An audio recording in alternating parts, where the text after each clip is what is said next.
Hey everyone, now I'm getting ready to do a bit of a camping trip, and I've got some supplies. I'm just going to show you what I've got so far. That's why I'm out the back here. I'll show you this one first.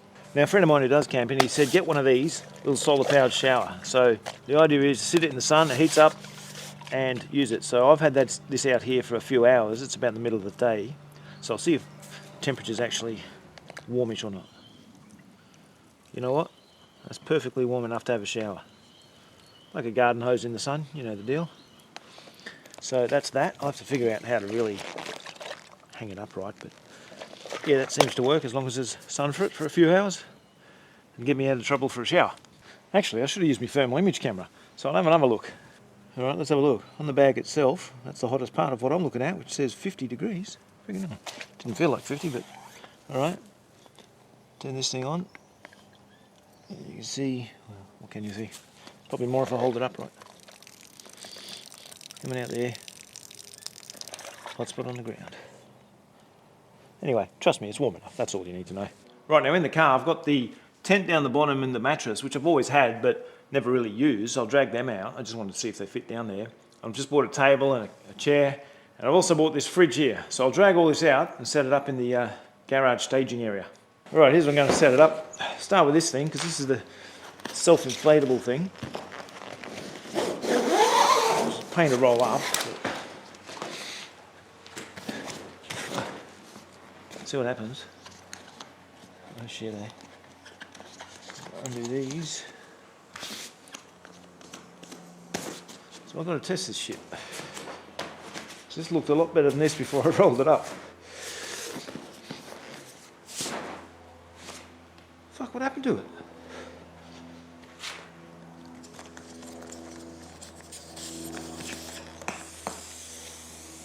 Here we go, here we go.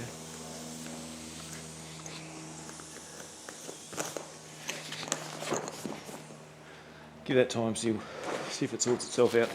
Alright, that didn't take too long to come to life, so that's the mattress sorted. Now, the tent. The tent's pretty easy. It's easier to set up than it is to pack into this bag. So, check this shit out.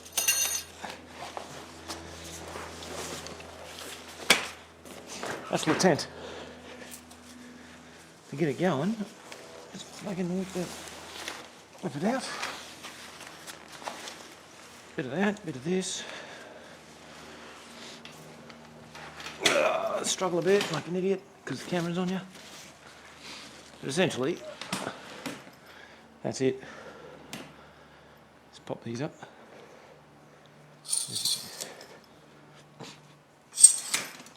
There we go. And just broke it. And I literally did just break it. That brittle.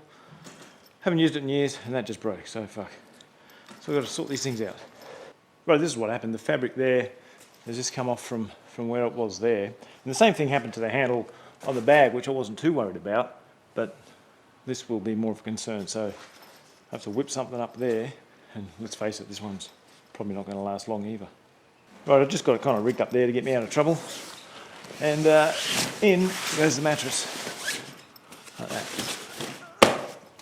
Perfect. Then old Polish can fit on in. And it's 2 meters long too, so it fits me. I can actually fit in. So that's not a problem. Oh, that's not bad either, trust me. Right, now I bought some more shit here, namely this chair, if I can get out there. I don't think the chair's ever going to go back in that thing. Hopefully this just opens up as easy as that did. There we go. One chair. Silica gel. Right. Right, now we're getting somewhere. Look at that, got the sewing kit out. It's like I bought one. Beautiful. Table. Alright, now I've got this fridge, 12 volt fridge, which obviously I'm going to run off the car. And I was thinking, wonder how much power this draws and if I can use it off the car. And then I realised I powered this whole house for 4 days off the car during the cyclone last year, which was the main fridge, the big chest freezer, the computer, the bloody cooker and all that shit. And that lasted ages. So this pissy little fridge should be a piece of piss. Yeah, let's see what's in here. Plastic.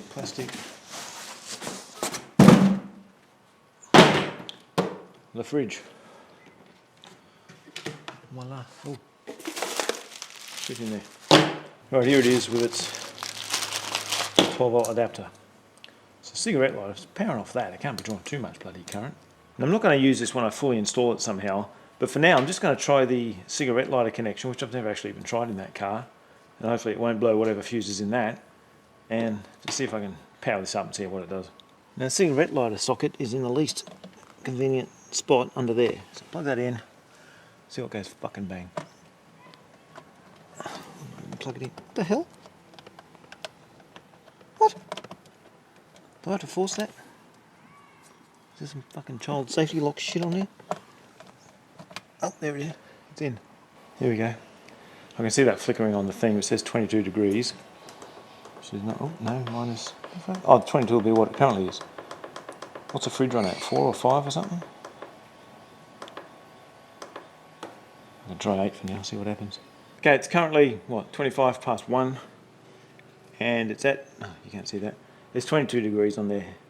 So I'll see how long that takes to get down to something coolish. Now keep in mind this is a nice, cool, shady garage here, but if that was in the car, in the heat, you know, it'd be a different story. It'd take longer to get cooler, I imagine, or at least have to work harder to get there. So anyway, I just want to see what happens here. Still says 22, it's been 2 minutes, so give it some time. The table works though. Actually, I keep forgetting I've got this thermal image camera. So I'll poke around, so heat there, let's have a look. Heat obviously in the vents. It's getting dark at the top here. That seems to be where it's cooling from. Okay, so it's getting coolish. Not ice cold, but doing something. Around the back here, nothing special. Alright, now it's only been like 15 minutes and it's down to 8 already. I did notice, you probably won't see it here, there's something there that says Eco HML, like high, medium, low, and it was just on medium. Right, I just scratched myself on that on these sharp bits here. You can't see them, but as I reached in, it just scratched me there. So I'm just going to file the sharp corner off that. So I don't want that scratching me out in the middle of nowhere, or here for that matter. A bit sharp.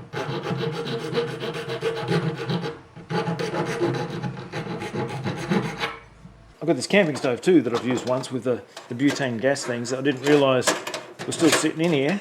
It's been in there for, I don't know, 6 years. Assuming they work, I'll take that out the back and give it a go when it's not windy. I don't want to do it in here just in case something goes bang. But there's my stove. Alright, it's afternoon. This thing's been here all day and I don't really have anywhere to hang it. So there'll be no real water pressure coming out here. But I can tell you that the temperature is absolutely fine. That would be a nice warm shower. I have to find a high up tree when I go wherever I go. Alright, I've got it hanging off the clothesline here so I can extend it fully and see how much pressure it gets. Oops, it's kinked up a bit. That's about it there. Not the greatest pressure, like it doesn't spray out like I'd hoped it would. I'll see what I can do, but the temperature's certainly fine, so that'll be fine. Alright, I'm inside at the bench and I've got the fridge hooked up to the output of this old computer power supply. And I'm just going to run this overnight with a couple of things of almond milk, because I don't drink alcohol, but that goes in there. So I'll turn this on and just see how it cools it overnight. That's really what I'm testing it, just to see how cold this thing gets, which should work. So it's just the 12 volts out of the power supply, rigged up a bit dodgy into the cigarette lighter thing in there. So turn that on. She's on. And it's on. So currently 20 degrees. What have I got that set to? Set that to 3 or 4? I think it's 4. I'll set it to 4. Now if I could be bothered, I'd put a multimeter in line with that and measure the current, but I can't be fucked, so fuck it. I haven't used this thing for 6 years, so I'm going to try in the backyard before I go much further. Fuel lock. High ignition. Oh yeah, it's on. Alright, still works. Suppose I better try this one too. Yep. Alright. That's high, and low, and high. And off. And unlock. Off. And unlock. Cool. Right, just having a bit of a practice out the back here with some chicken. That's good. All right, I've got some rope here that I've had sitting there 20 years, and I'm cutting off some lengths of it, but I'm also just going to use a cigarette lighter to burn the end off so it doesn't fray up there. Just give it a bit of a solid end, if you know what I mean. So there, make some lengths of that, so it's ready to go. Right, I've made a few lengths up, some 1 metre, some 2 metres, and just got the overall long one, because there's an old Navy saying, if you can't tie knots, tie lots. That'll be me. Right, I've had this on overnight, but I've dropped the temperature down to -2, because even though they're not freezing, now they're really ice cold, but it had to go a bit lower than what I think it claimed to be. So anyway, I'm going to prepare the car to power off that, and then I'll move it into the car. These are some of the drinks I've got there just to keep it relatively full. Right, so I'm going to put this cable into the battery and then power from that. Of course, that means I'm going to have to cover up the subs and start using the boot as a boot. Right, so under the back seat, I've got the Anderson connector on the 12-volt battery here ready to go, because I had the spare alligator clips in case it had that issue again. So I'm going to plug that into there and feed it to the boot.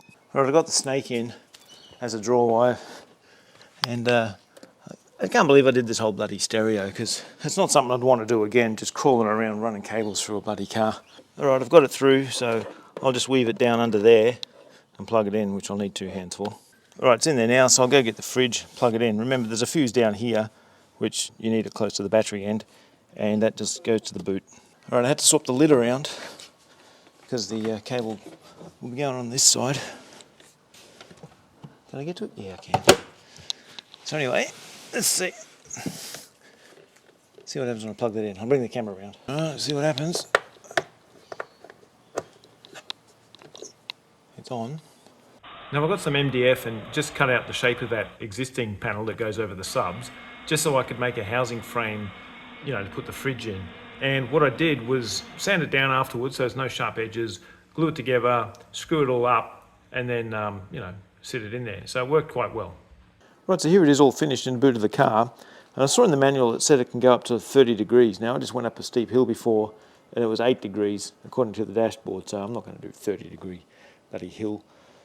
Anyway, it's in there, it's pretty solid, it didn't go anywhere, so fuck it, that's good.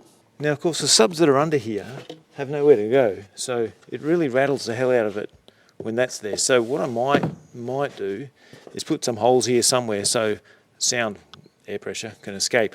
And also I've still got a bit of room here, so I might put something on the end to just lift that up a little bit so it's exactly level with this. Now I can just pull up somewhere and I've got my fridge ready to go. Didn't move at all. It's all good. All right, that'll do for now. So till next time, take it easy.